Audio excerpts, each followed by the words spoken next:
Hi there. I am just about to hop into bed, so I hope you don't mind that I'm coming to you tonight in my pajamas already. But I just was doing some studying and I was thinking about some things that I'm working on changing in my life. And one of those things is the way that I spend time. And I wanted to just share a couple of those quick thoughts with you.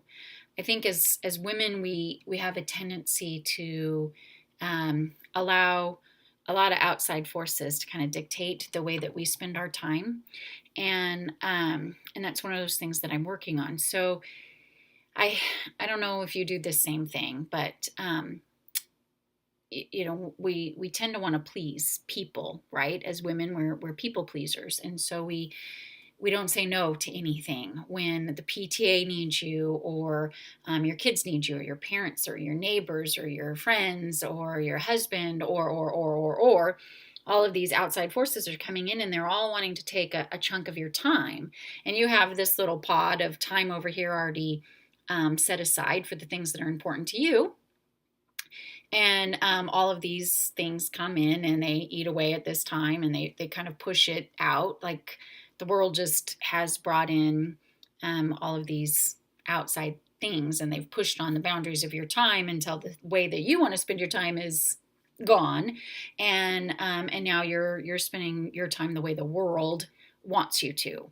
Well, if you're like me, this little bit of time right here that keeps getting eaten away, this is the time that I spend with my Heavenly Father. This is the time I spend in devotion to Him, whether it be in prayer, or in church, or spending time with the body, my church family, or doing other things that I know will please Him.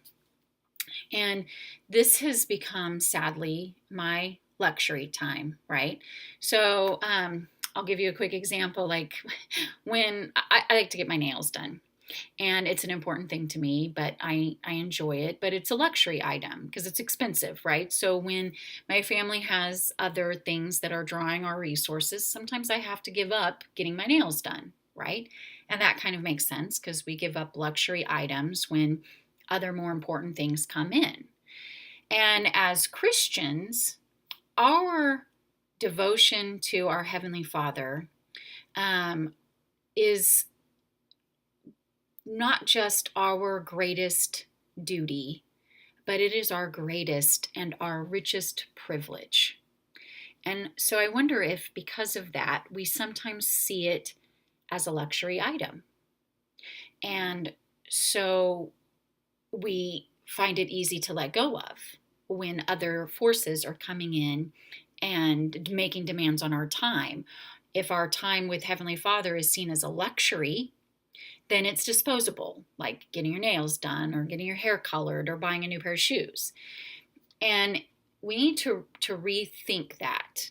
And we need to understand that our time spent with Him is it's important. It's the most important thing that we're going to do throughout our day. Now, I start every single morning on my knees. It's the first thing that I do. I hop out of bed. Okay, it's the second thing I do. I hop out of bed and I make my bed because I'm a little crazy like that. I make the bed and then I get on my knees and I spend a little time having a conversation with Him, and I get out my book, a couple of devotional books that I have, and I get out my scriptures and I spend a little time studying. And it's just this little morning set aside of luxury time for me and God to reconnect each morning. And it's not the only time that I spend in prayer throughout the day, but it's my most important and my most focused. And the other morning, it was a typical morning in my house, only it was a little extra chaotic. There were a lot of extra things going on, and I had a meeting to get to, and the bug guy was coming and he needed a check, and there was just a lot going on, and I overslept. And so I hopped out of bed and I started to get the ball rolling on things, and I skipped my prayers. And the whole morning kind of went sideways on me. And I stopped and I said, I'm going to take a break. And I went upstairs and I got down on my knees and I spent that time with Him. And I didn't rush it. I didn't hurry it. I stayed focused and I stayed grateful, and I stayed in tune with the conversation that I was having with my Heavenly Father.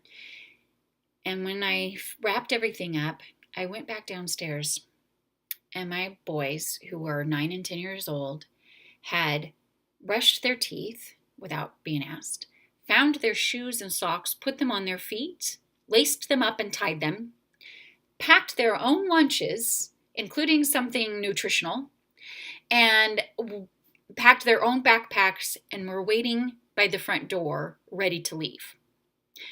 That has never, ever, ever happened before. And we got in the car. Nobody complained. Nobody fought. Nobody dragged their feet. We just got in the car and we headed toward their school. And all the way from the house to the school, which is only about 5 miles, but it's a busy street, we hit every single green light without fail, which I also promise you in this town never happens. There wasn't traffic on the road, and every light was green for us. And we got to school on time, and I got to my meeting on time. So my message to you tonight is a couple of things. First of all, quit treating your time with your Heavenly Father like it's a disposable luxury item. It's a luxury item, but it isn't one you can push aside. My second message is that God can bend time. And you saw that in my little story, in my example. God can bend time. If you will spend time with Him in devoted prayer and in devotion, in serving Him in other ways, He will make sure that your time is taken care of, that you have the time that you need to accomplish the things that you want to. And I promise you, you'll find a couple of things. You'll find that not only is He really bending time in your life, but that also may be certain things that you have placed priority emphasis on don't really need to be a priority, and you'll find that your life is a lot freer and happier when you learn to say no to certain things.